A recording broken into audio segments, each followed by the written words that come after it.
Olá, boa noite. O Congresso Nacional aprovou no início da noite desta quarta-feira o projeto da Lei Orçamentária Anual para 2019. O orçamento prevê um déficit de 139 bilhões de reais e um total orçamentário da União de quase 3 trilhões e 400 bilhões de reais, dos quais 759 bilhões se referem ao refinanciamento da dívida pública. A proposta aprovada pelo Congresso ainda prevê aumento do salário mínimo para R$ 1.006 a partir de 1º de janeiro. E a escolha do presidente do Senado poderá acontecer em votação aberta.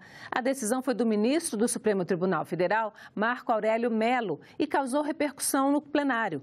A previsão de voto secreto está no regimento interno da Casa. A decisão do ministro Marco Aurélio foi favorável ao mandado de segurança do senador Lazier Martins. O parlamentar ressaltou a necessidade de mais transparência nas definições do Congresso Nacional. Estamos em sintonia com uma nova época, com o famoso recado das urnas, que exige mudanças e essas mudanças haverão de chegar também ao Senado Federal. Mas, para o senador Renan Calheiros, a decisão é abusiva. Se o Supremo não entender que precisa, com todo respeito, cassar a decisão do ministro Marco Aurélio, porque é uma interferência no poder legislativo, é muito melhor, senhor presidente, o senhor, quando terminar esse mandato, aproveitar que nós estamos fechando a tampa de uma legislatura que teve muitos problemas, entregar a chave do Congresso Nacional ao ministro Marco Aurélio. Democracia só sobrevive com poderes, com limites, com separação, com independência, com harmonia também. Nenhum poder sobrevive sozinho. A eleição acontece no início de fevereiro de 2019, quando se inicia a próxima legislatura. O presidente da Casa, Eunício Oliveira, falou sobre a decisão. O Senado Federal vai tomar as devidas providências legais que cabe ao Senado fazer, que é recorrer de uma decisão. E em pronunciamento, o presidente do Senado, Eunício Oliveira, fez um balanço de sua gestão à frente dos últimos 2 anos do Senado. O parlamentar, que tentou sem sucesso a reeleição no último pleito, deixa a presidência da Casa no dia 1º de fevereiro.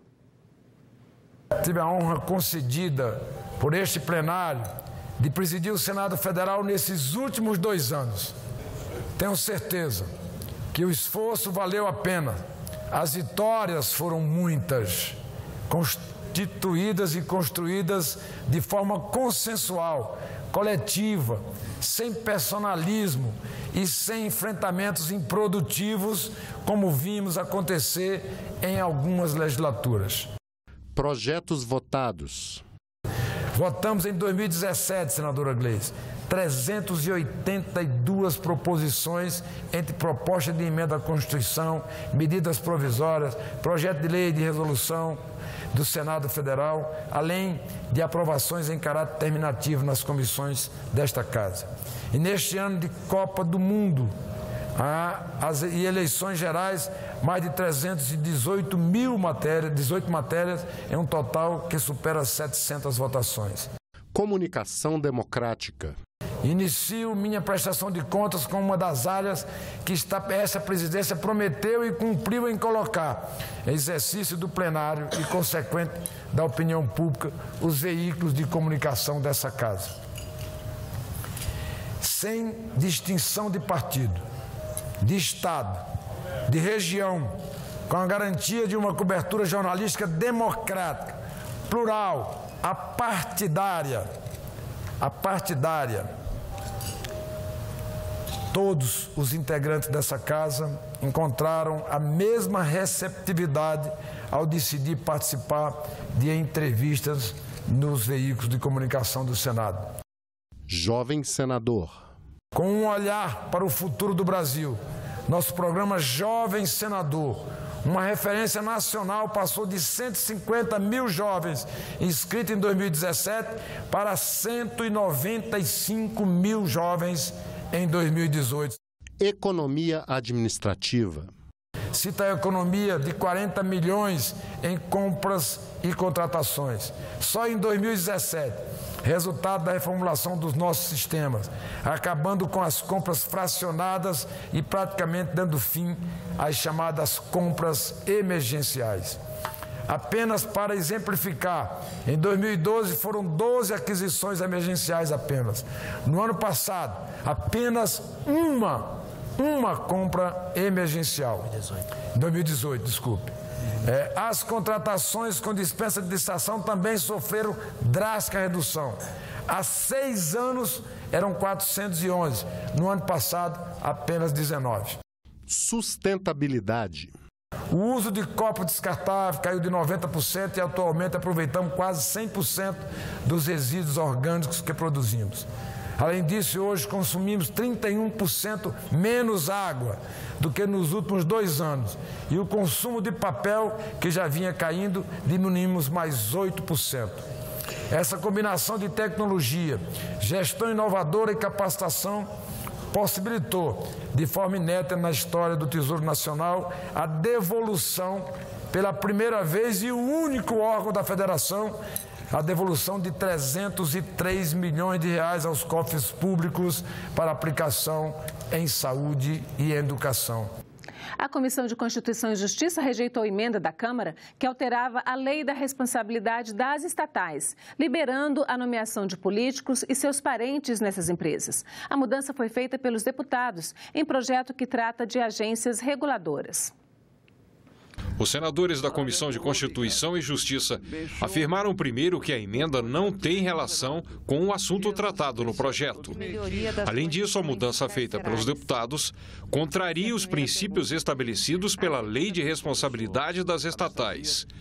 O projeto vai ser analisado pela Comissão de Transparência, Fiscalização e Controle e Governança. Uma das finalidades dessa lei das estatais, que aqui debatemos e tornou-se lei, foi estabelecer critérios mais rígidos para a nomeação de dirigentes, em busca da maior impessoalidade, eficiência e transparência na atividade dessas empresas. Não é correto nós fazermos uma alteração pontual numa lei que tem menos de 2 anos de vigência, sem ter uma análise mais integrada dos seus efeitos, do seu alcance. Eu fui favorável à votação da lei das estatais aqui no Senado e continuo favorável. Eu penso que essa vedação dos 36 meses deve ocorrer e no caso das agências reguladoras, eu sou ainda mais radical. Eu, inclusive, sou autor de um projeto que determina que todos os cargos comissionados das agências reguladoras tenham que ser ocupados exclusivamente por servidores de carreira dos quadros das próprias agências. A Comissão de Relações Exteriores aprovou 13 acordos internacionais nesta quarta-feira, última reunião do ano. Os projetos seguem para votação no plenário do Senado. Os acordos internacionais tratam de temas como extradição, tributação, aviação civil, defesa, investimentos e remuneração de dependentes do pessoal diplomático. Um dos acordos foi firmado com a Grécia e refere-se a normas de extradição com o objetivo de reprimir a impunidade e ajudar na luta contra o crime. Vale dizer que a extradição, dentro do tema de cooperação internacional, ocupa posição de destaque, por construir especial ferramenta para repressão de práticas criminosas. Nessa esteira, os tratados bilaterais materializam e tornam claro os termos em que se dará a extradição da pessoa reclamada, concedendo maior segurança jurídica das partes. Um acordo com a Dinamarca tem o propósito de evitar a dupla tributação e a evasão fiscal. Como assinala a exposição de motivos, reduzir a possibilidade de planejamento tributário e preservar estímulos fiscais e investimentos dinamarqueses no Brasil. Determina que a dupla tributação será eliminada no Brasil por meio da dedução do imposto incidente sobre os rendimentos de residente no Brasil que receba rendimentos sujeitos à tributação na Dinamarca, em um montante igual ao imposto sobre os rendimentos pagos na Dinamarca. Essa dedução não excederá, todavia, a fração do imposto sobre a renda, calculada antes da dedução correspondente aos rendimentos que puderem ser tributados. Um outro texto aprovado é o Acordo Multilateral de Céus Abertos para os Estados-membros da Comissão Latino-Americana de Aviação Civil, que reúne 22 países da América Latina e Caribe. O acordo prevê regras para a liberação de tráfego entre os signatários. De vários projetos foram aprovados nessa linha, inclusive com os Estados Unidos da América e outros países. Estamos fazendo isso com várias nações amigas em razão da aprovação desses acordos. Todos eles relativos tão somente à aviação civil. A Comissão de Transparência, Governança, Fiscalização e Controle e Defesa do Consumidor concluiu nesta quarta-feira as votações e encerrou a pauta do ano. Entre os itens analisados, um projeto que reduz o prazo que uma empresa tem para regularizar o nome de clientes que pagam seus débitos. Ter o nome inscrito em uma lista de inadimplentes, o famoso nome sujo, é um dos pesadelos dos consumidores. De acordo com a legislação, mesmo depois de pagar o débito, o cliente ainda precisa esperar por até 5 dias úteis para ter o nome retirado da lista. Mas um dos projetos aprovados hoje na Comissão de Transparência, Governança, Fiscalização e Controle e Defesa do Consumidor altera o prazo para até 2 dias. Essa matéria é importante para o consumidor, a gente construir um entendimento com os órgãos que inscrevem os consumidores devedores e os defensores dos consumidores, no sentido de criar um prazo máximo de retirada de inscrições equivocadas ou não mais verdadeiras dos cadastros. O PLS 17 de 2016 ainda segue para votação em plenário. Além deste, outros 8 itens foram analisados na última reunião deste ano da comissão. Projetos como o que obriga varejistas a oferecerem balanças para consumidores conferirem peso dos produtos e o PLS 155 de 2018, que determina que empresas públicas sejam avaliadas anualmente de acordo com os motivos da sua criação, também estavam na pauta. Em esforço conjunto, os senadores titulares e suplentes da comissão conseguiram votar todos os itens da reunião. Quero agradecer imensamente todos os membros titulares e suplentes desta douta comissão que tem uma responsabilidade enorme em favor principalmente dos nossos consumidores. Essa comissão que tem a denominação e a atribuição de dar transparência, governança, fiscalização e controle e defesa do consumidor. Portanto, agradeço imensamente. E a pauta está concluída. E agora as propostas legislativas terão a mesma sigla e o mesmo número no Senado e na Câmara dos Deputados, até quando passarem de uma casa para outra. O novo sistema aumenta a transparência porque facilita o acompanhamento da tramitação pela sociedade. A partir do ano que vem, vai ser mais fácil acompanhar os avanços de um projeto de lei, uma proposta de emenda à Constituição ou um projeto de decreto legislativo.